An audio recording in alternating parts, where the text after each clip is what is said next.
There's something really intuitive about Ollie's drawings, and I think that a lot of it came from Freddie Moore. Now, Freddie Moore was the guy who really created the look of Disney animation.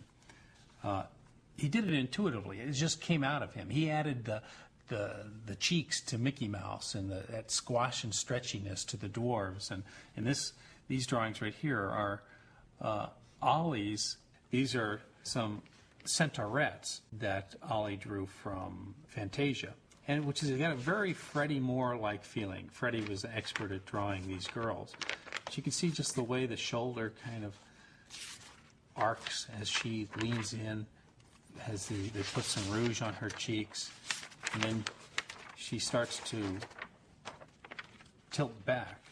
And it's this beautiful S-curve flow. It's something that Freddie Moore kind of planted in Frank and Ollie and Milt and all the great animators. It's really his thumbprint on all of Disney. All these drawings have a real life to them. When you look at them, they squash and they stretch, and in such a plastic kind of a way. And when I look at all these drawings, they're rich. Like you look at this scene of Todd for The Fox and the Hound. You can feel how that character washes and stretches. The forms are so pliable. It's like there's a lot of calories in these drawings. I mean, I feel like I get fat just looking at them. You know, I love drawings like that. That's why I love to draw.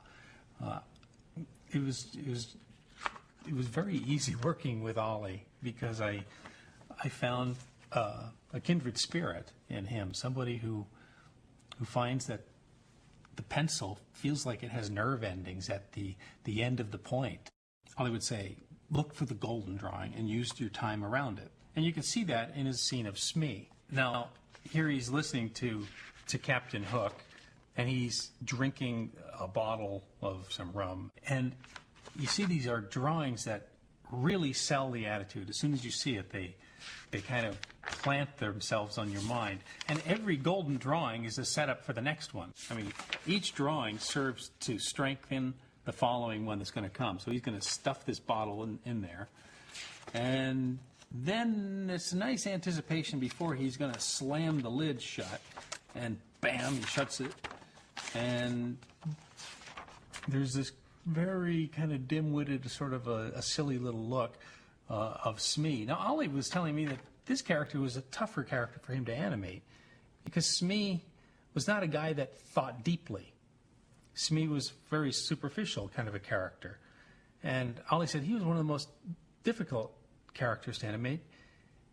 And when I think about it, I understand why, because Ollie thought really deeply about his characters. I mean, he had to enter way down under the skin to relate to them and to animate them with his heart.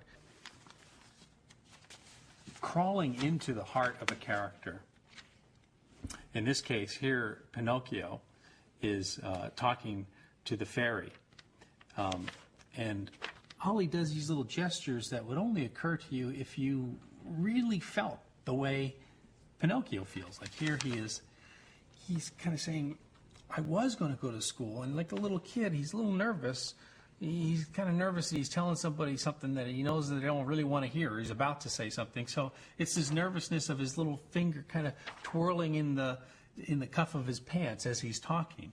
And it's just those little touches, those little things like that prove to you that this character is real. These drawings were up on Ollie's desk, remember, during Rescuers. I remember coming in, they were always sitting up above his drawing table, and they are so delicate, these little drawings of Penny. What a great observation of how it feels to be a little girl sitting on a bed with hugging her knees. And you look at this little thing here where Penny is kicking the sock off of her foot. You know, I know that as Ollie's drawing that, he's probably remembering himself as a little kid with a big long sock hanging off the end of his toes, and he's drawing it, relating to it. And you feel it. You believe it. What matters is your ability to really identify with the heart of your character, whether it's a little girl or whether it's a big bear. You know, he crawled into their skin and became that character.